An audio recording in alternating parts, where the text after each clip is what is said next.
Requested by William Harding.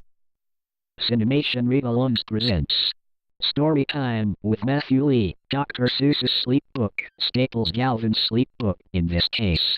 This is the story of Dr. Seuss's Sleep Book, written by Scott Staples and illustrated by Brent Galvin. You can read along with me in your book. You'll know when it's time to turn the page when you hear this sound.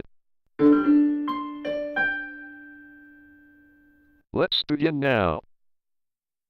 The news just came in from the county of Czech that a very small bug by the name of Van Vleck is yawning so wide you can look down his neck. This may not seem very important, I know. But it is. So I'm bothering telling you so.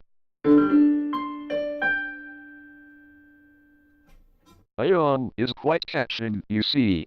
Like a cough. It just takes one yawn to start other yawns off.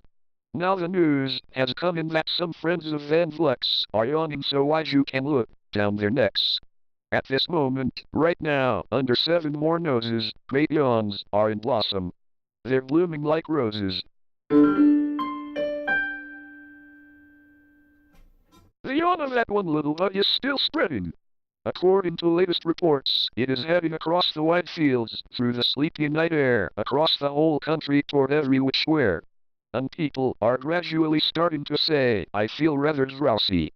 I've had quite a day. Creatures are starting to think about rest. 2 different lovebirds are now building their nest.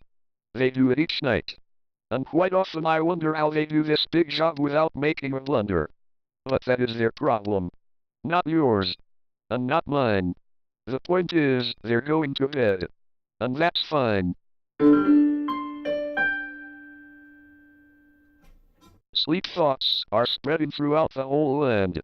The time for night brushing of teeth is at hand.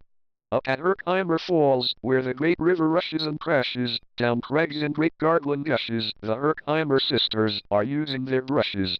Those falls are just grand for toothbrushing beneath, if you happen to be up that way with your teeth. The news just came in from the castle of Krupp that the lights are all out and the drawbridge is up.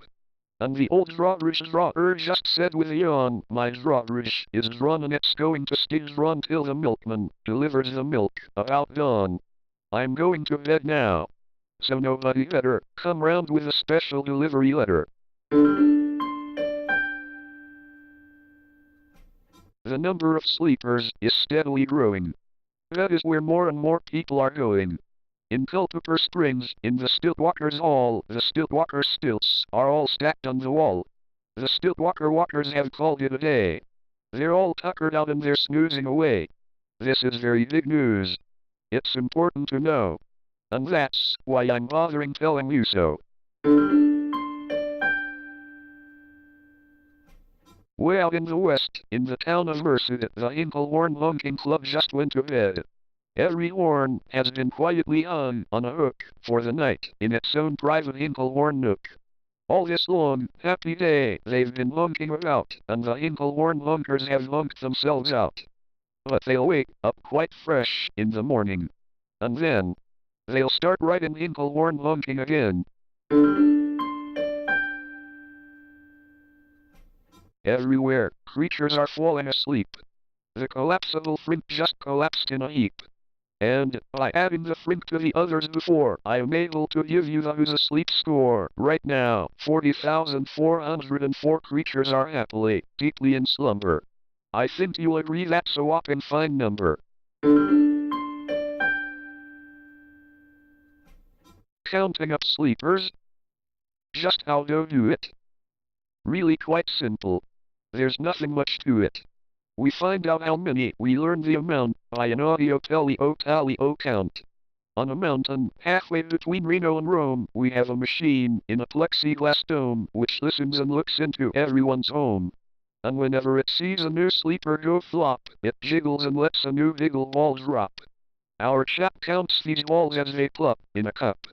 And that's how we know who is down and who's up. Do you talk in your sleep? It's a wonderful sport and I have some news of this sport to report. The world champion sleep talkers, Joe and Moredzov, have just gone to sleep and they're talking their heads off. For 55 years now, each chattering brother has babbled and gabbled all night to the other. They've talked about laws and they've talked about gauze. They've talked about paws and they've talked about flaws. They've talked quite a lot about old Santa Claus. And the reason I'm telling you this is because you should take up this sport. It's just fine for the jaws. Do you walk in your sleep? I just had a report of some interesting news of this popular sport. Near Finnegan Fen, there's a sleepwalking group, which not only walks, but it walks a loop. Every night they go miles. Why, they walk to such length they have to keep eating to keep up their strength. So, every so often, one puts down his hoop, stops hooping and does some quick snooping for soup. That's why they are known as the Hoop Soup Snoop Group. Sleepwalking, too, are the curious crandalls who sleepwalk on hills with assorted-sized candles. The crandalls walk nightly in slumbering peace in spite of slight burns from the hot dripping grease. The crandalls wear candles because they walk far and, if they wake up, want to see where they are. Now the news has arrived from the Valley of Vale that a Chippendale mutt has just bitten his tail, which he does every night before shutting his eyes. Such nipping sounds silly, but really it's wise. He has no alarm clock. So this is the way he makes sure that he'll wake at the right time of day. His tail is so long he won't feel any pain till the nip makes the trip and gets up to his brain. In exactly 8 hours, the Chippendale mutt will, at last, feel the light and yell, ouch, and wake up. A Mr. and Mrs. J. Carmichael Crocs have just gone to bed near the town of Fort Knox. And they, by the way, have the finest of clocks.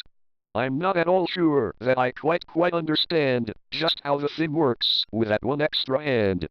But I do know this clock does one very slick trick. It doesn't tick-tock. How it goes is tock-tick. So, with ticks in its talker and tocks in its ticker, it saves lots of time and the sleepers sleep quicker. What a fine night for sleeping!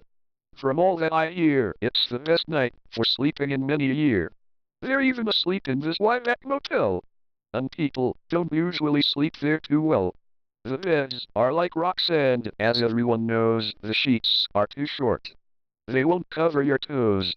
So, if people are actually sleeping in there, it's a great night for sleeping. It must be the air. It's a great night for snores. I just had a report of some boys who are tops in this musical sport. The snortiest snorers in all our fair land are Snorter McPhail and his Snore A Snort Band. This band can snore Dixie and Old Swanee River so loud it would make 40 elephants shiver. The loudest of all of the boys is McPhail. He snores with his head in a 3-gallon pail. So they snore in a cave 20 miles out of town. If they snored closer in, they would snore the town down. Do you know who's asleep out in Funa Laguna? 2 very nice Funa Laguna Laguna. We've added them into our who's asleep count, which has grown to a really amazing amount. Exactly 8,808 creatures are sleeping now. Isn't that great? A jet is in bed, and the bed of a jet is the softest of beds in the world, it is said. He makes it from pom-poms he grows on his head. And he's sleeping right now on the softest of fluff, completely exhausted from growing the stuff. The news has come in from the district of Doft that 2 are asleep and they're sleeping aloft. And how are they able to sleep off the ground? I'll tell you.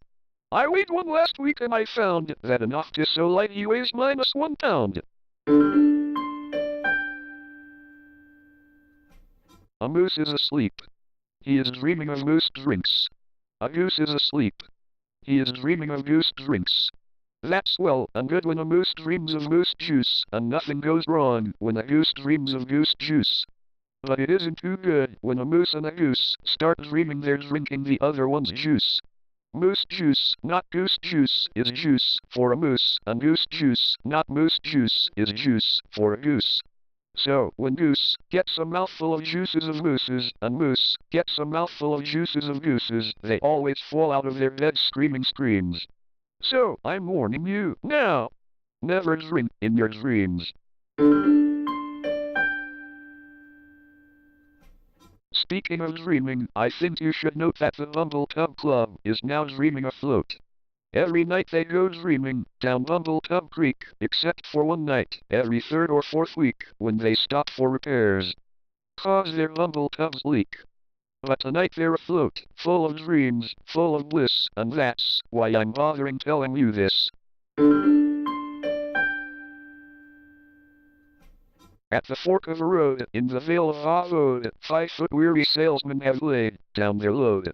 All day they've raced round in the heat at top speeds, unsuccessfully trying to sell Zizzer seeds, which nobody wants because nobody needs. Tomorrow will come. They'll go back to their chore.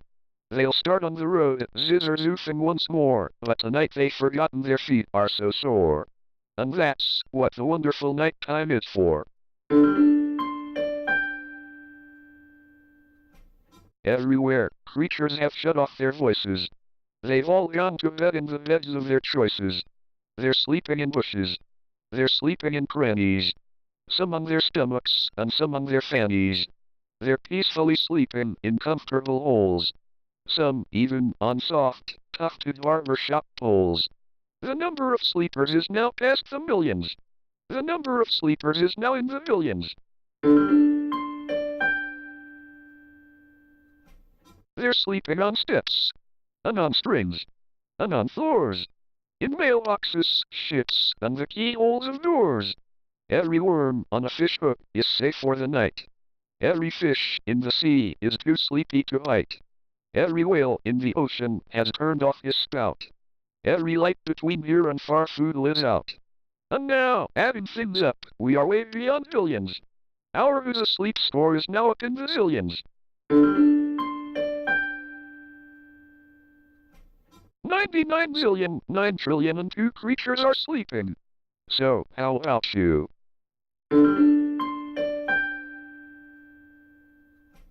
When you put out your light, then the number will be 99 zillion, 9 trillion and 3. Good night.